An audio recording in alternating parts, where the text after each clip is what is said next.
lorsque le converti rentre en islam, en fait, lorsque la personne qui est non musulmane se convertit, elle a forcément des difficultés par rapport aux parents, à ce monde, si je peux dire comme ça, qui est non musulman. Donc, quels seraient les conseils que tu donnerais à des convertis par rapport à la relation avec leurs parents?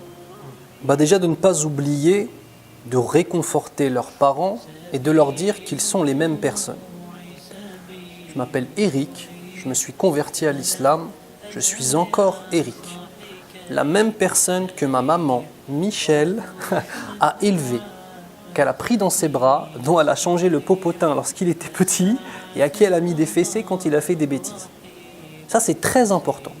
Rassurer ses parents et leur dire, voilà, je reconnais tout ce que tu as fait pour moi et ce n'est pas parce que je change de dîne, de religion, que je prétends que tu as failli à ta mission ou bien alors que ce que tu m'as donné, en fait, c'était pas bon.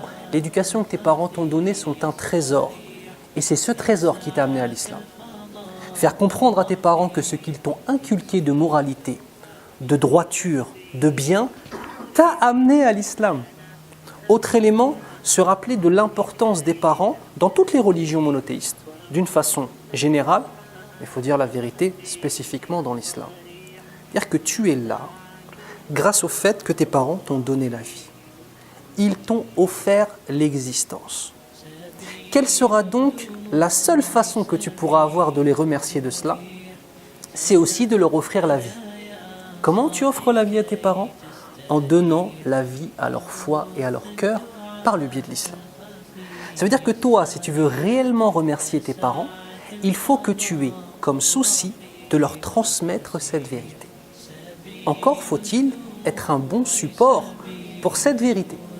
Parce que si toi tu viens, soi-disant, et que tu dis que l'islam ça rend heureux, que l'islam c'est la justice, que l'islam c'est la droiture, mais que tu souris pas, que tu es un zaaf de l'existence, que tu es un énervé de la vie, et que au lieu de voir que tu continues tes études et tu réussis, eh bien tu arrêtes les études, tu travailles plus, etc., tu n'es pas en train de véhiculer réellement le message de l'islam.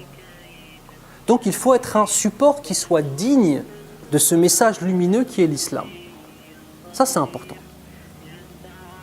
Aussi, répéter à ses parents qu'on les aime. Et répéter à ses parents qu'on a besoin d'eux. Et que ce n'est pas parce que maintenant, j'ai 1,8 milliard de frères et de sœurs, que pour autant, j'ai oublié mon père, ma mère et mes frères et sœurs de sang. Mais qu'au contraire, regardez, que nous dit Allah Azza wa Jal dans le Coran?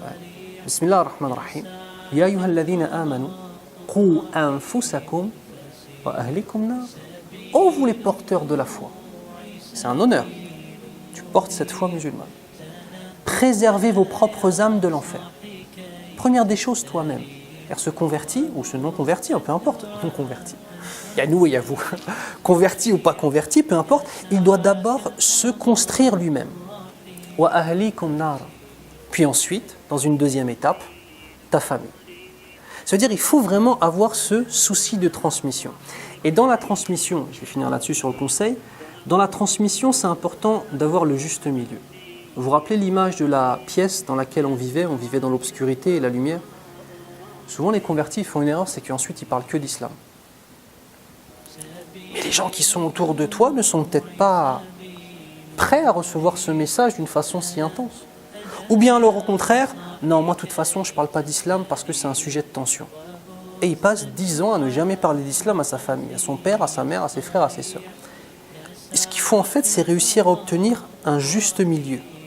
Tu sais comment tu fais? Tu sais comment tu peux parler de l'islam à ta famille sans être dans une optique de « attention, je vais parler de l'islam ». Parle-leur de ton quotidien. De ton quotidien avec tes frères et sœurs musulmans et musulmanes. Et décris les belles actions que tu vois des musulmans et des musulmanes. Ça, au fur et à mesure, sans même dire « alors je vais te parler de l'islam », le prophète sallallahu alayhi wa sallam a dit « il ne le reconnaît pas comme prophète, pour lui c'est lourd ». Donc tu parles en fait de ton quotidien et tu fais des références à Mohammed sallallahu alayhi wa sallam. Si ton père est chrétien, ou ta mère est chrétienne, ou tes frères et sœurs sont chrétiens et chrétiennes, cite Jésus. Jésus, on l'aime. Un musulman qui ne reconnaîtrait pas Jésus comme prophète d'Allah, parmi les 5 plus grands prophètes de l'histoire de l'humanité, cette personne-là ne serait pas musulmane. C'est de l'apostasie de ne pas reconnaître Isa alayhi salam comme prophète. Une personne qui viendrait dénigrer l'évangile et dirait que l'évangile n'a jamais existé, il n'y a jamais eu d'évangile qui est descendu, c'est du kufr. La personne n'est plus musulmane.